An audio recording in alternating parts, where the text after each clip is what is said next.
O comboio de alta velocidade Alfa Pendular acabava de partir da estação de Santa Apolónia quando Tiago se levantou. A mulher grávida, de barriga proeminente e rosto pálido de cansaço, procurava desesperadamente um lugar na primeira classe lotada. Sem hesitar, ele ofereceu o seu assento. Por favor, sente-se. Eu fico bem de pé, disse com um sorriso gentil. Ela agradeceu com lágrimas nos olhos, e algo no gesto dele, simples, despretensioso, fez com que o homem sentado ao lado, Miguel, erguesse o olhar do livro e o observasse pela primeira vez. Tiago era alto, magro, com olhos verdes que pareciam carregar o peso de segredos antigos. Aos 32 anos, trabalhava como designer gráfico em Lisboa, mas naquele dia voltava de uma viagem curta ao Porto onde tentara esquecer uma traição recente. O ex-namorado, Pedro, tinha-o abandonado por alguém mais jovem, mais discreto, como dissera na última discussão. Não aguento mais esconder-nos, Tiago. A minha família nunca vai aceitar. As palavras ainda ecoavam na sua cabeça enquanto ele se encostava à parede do comboio, fingindo ler mensagens no telemóvel. Miguel, por sua vez, observava-o em silêncio. Era médico pediatra, 35 anos, cabelo escuro curto e uma expressão habitualmente serena que escondia uma dor profunda. Há 6 meses, a sua irmã mais nova, Ana, morrera num acidente de viação, deixando uma filha recém-nascida que ele agora criava sozinho.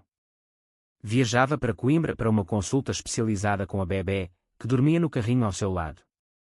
A mulher grávida que Tiago ajudara era uma desconhecida, mas o gesto despertou em Miguel uma emoção que ele julgava morta, admiração pura. Quando o comboio abrandou devido a um problema técnico, as luzes piscaram e o silêncio instalou-se. A mulher grávida, chamada Sofia, começou a sentir contrações fortes. Acho que o bebê vem já, murmurou, o rosto contorcido de dor. Pânico espalhou-se pela carruagem. Miguel levantou-se imediatamente. Sou médico. Deixe-me ajudar. Tiago, sem pensar, ajoelhou-se ao lado dela, segurando-lhe a mão. Respire devagar. Estamos aqui consigo. Em minutos, o comboio parou numa estação intermediária. Paramédicos subiram, mas o parto já avançava demasiado rápido. Miguel, com calma profissional, guiou Sofia enquanto Tiago mantinha a sua mão apertada, sussurrando palavras de encorajamento. Vai correr tudo bem. Pense no seu bebê. Quando o choro do recém-nascido encheu a carruagem, todos aplaudiram, emocionados. Sofia, exausta, olhou para Tiago.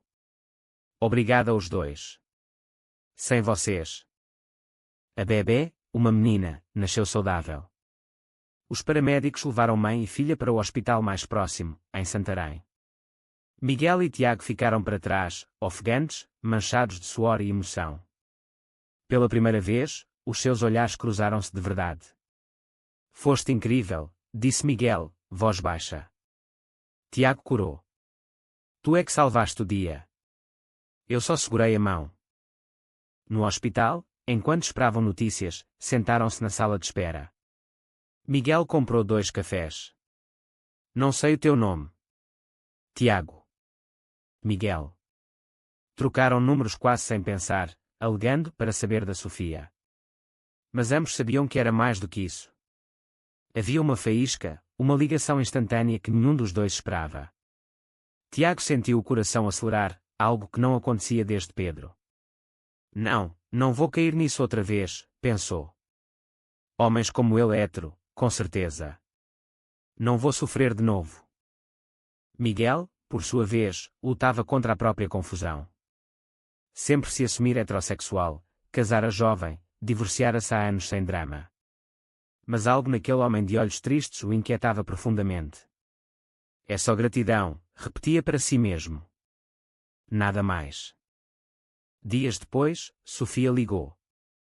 A bebé chamava-se Inês, em honra da avó. Quero que sejam padrinhos. Vocês salvaram-nos. Ambos aceitaram, sem imaginar as consequências. O batizado de Inês decorreu numa pequena igreja no Bairro Alto, em Lisboa, 3 meses depois. Tiago chegou nervoso, fato cinzento elegante, tentando ignorar o aperto no peito ao ver Miguel de terno azul escuro, segurando a bebé com uma ternura que o desarmava. Sofia, radiante, apresentou-os à família alargada. Estes 2 são os meus anjos. Durante a cerimónia, os olhares de Tiago e Miguel cruzavam-se constantemente. Depois, no almoço no restaurante à beira-tejo, sentaram-se lado a lado. Conversaram horas, sobre trabalho, viagens, música. Miguel falou da sobrinha que criava, da dor de perder Ana. Tiago abriu-se sobre a traição de Pedro, a dificuldade de ser gay numa família conservadora do Alentejo que ainda fingia não saber. Às vezes sinto-me tão sozinho, confessou, voz tremendo. Miguel tocou-lhe levemente no braço. Não estás sozinho agora. O toque queimou. Tiago retirou a mão, assustado consigo mesmo. Ele não é gay. Não faças figuras. Nos meses seguintes, tornaram-se inseparáveis sob pretexto da afilhada.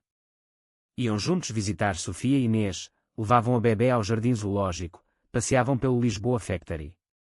Miguel começou a questionar tudo. Sonhava com Tiago, acordava perturbado. Procurou na internet, leu sobre sexualidade fluida, mas o medo paralisava-o. Se eu me enganar? Se destruir a nossa amizade? Tiago, por sua vez, apaixonava-se irremediavelmente. Cada sorriso de Miguel era uma faca. Ele nunca vai corresponder. Sou só o amigo gay útil. Mas não conseguia afastar-se. O primeiro grande conflito surgiu quando Pedro, o ex de Tiago, reapareceu. Mandou mensagens arrependido: cometi um erro. Volta para mim. Tiago hesitou. Pedro representava segurança, mesmo que falsa. Numa noite de dúvida, encontrou-se com ele num bar encheado. Beberam demais. Pedro tentou beijá-lo. Tiago afastou-se, mas Miguel, que por acaso passava, viu a cena da rua. No dia seguinte, Miguel estava frio. Vi-te ontem. Com o teu ex. Tiago tentou explicar, mas Miguel cortou: não tens de dar explicações. Somos só amigos. A dor na voz era evidente. Tiago percebeu, coração disparado. Ele está com ciúmes. A tensão cresceu. Encontravam-se apenas por causa de Inês. Miguel evitava ficar sozinho com Tiago. Começou a sair com uma colega do hospital, Clara, para provar a si mesmo que era normal. Contou a Tiago, quase como desafio. Vou jantar com a Clara amanhã. Tiago sorriu forçado. Ótimo. Ela parece boa pessoa. Naquela noite, Tiago chorou sozinho no apartamento em Alfama. Eu sabia. Sempre soube. Ele nunca vai escolher-me. Ligou para o melhor amigo, João, também gay. Estou apaixonado por um hétero. Sou masoquista. Miguel, por sua vez, jantou com Clara, mas pensava apenas em Tiago. O beijo de boa noite com ela soube a nada. Voltou para casa e pegou na sobrinha adormecida. O que faço, Ana? Ele é homem, mas é ele. O ponto de ruptura chegou numa viagem a Óbidos com Sofia e a bebé. Hospedaram-se numa pousada antiga. À noite, depois de Inês dormir, Sofia insistiu que os dois fossem dar um passeio. Vocês precisam de falar. Sob as muralhas iluminadas, Tiago explodiu. Porque estás tão distante? Desde que me viste com o Pedro, se é só amizade, porque te importas? Miguel parou, rosto pálido. Porque não é só amizade, Tiago.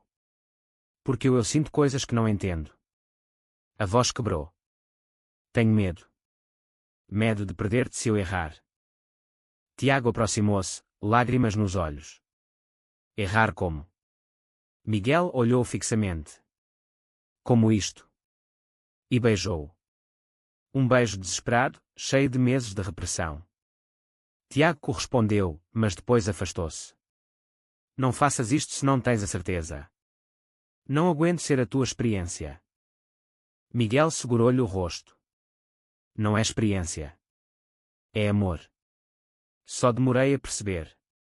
Voltaram a beijar-se, agora devagar, como quem descobre um mundo novo.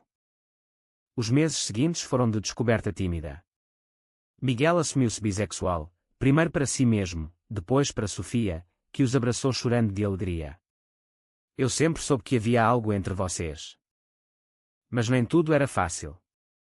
A família de Miguel, católica tradicional do Minho, reagiu mal quando soube. A mãe chorou ao telefone. Um homem. Depois de tudo o que passaste com a Ana. O pai cortou o contacto. Miguel sofreu em silêncio, mas Tiago esteve sempre lá, segurando-o nas noites de dúvida. Tiago apresentou Miguel à sua própria família no Alentejo.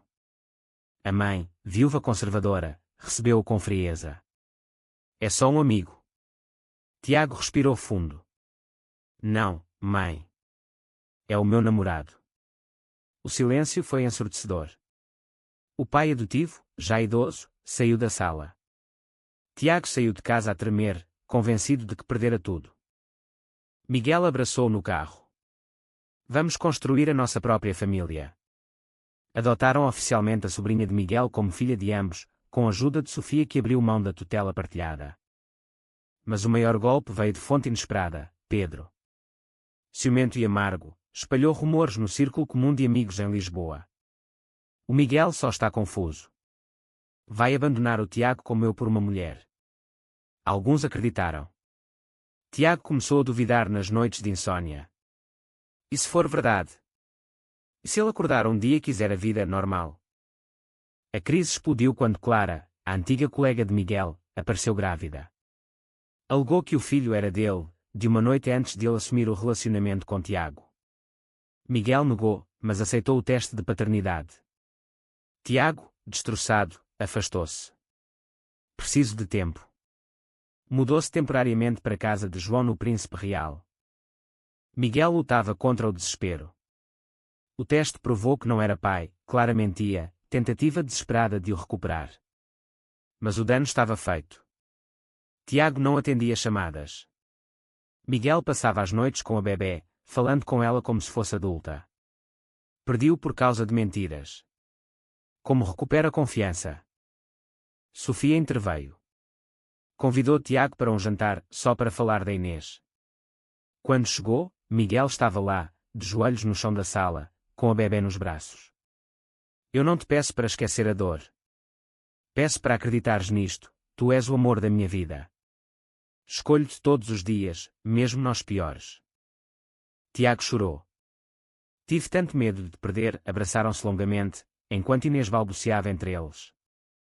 2 anos depois, numa cerimónia simples na praia da Nazaré, Tiago e Miguel casaram-se ao pôr do sol. Sofia foi madrinha, Inês a menina das alianças. As famílias, aos poucos, reconciliaram-se. A mãe de Tiago apareceu, chorando de emoção. Os pais de Miguel enviaram uma carta de desculpas. Na noite de núpcias, sentados na varanda com vista para o mar, Miguel segurou a mão de Tiago. Aquele dia no comboio cedeste o lugar a uma desconhecida. Salvaste uma vida. E, sem saber, salvaste a minha. Tiago sorriu, olhos brilhantes. E tu salvaste a minha de voltar a ser só solidão. Inês correu para eles, rindo. A família improvisada, construída com gestos de bondade, lágrimas e coragem, era agora inquebrável. Sob o céu estrelado de Portugal, compreenderam que o amor verdadeiro não pergunta permissões. Apenas chega, às vezes num comboio, num gesto simples, e muda tudo para sempre.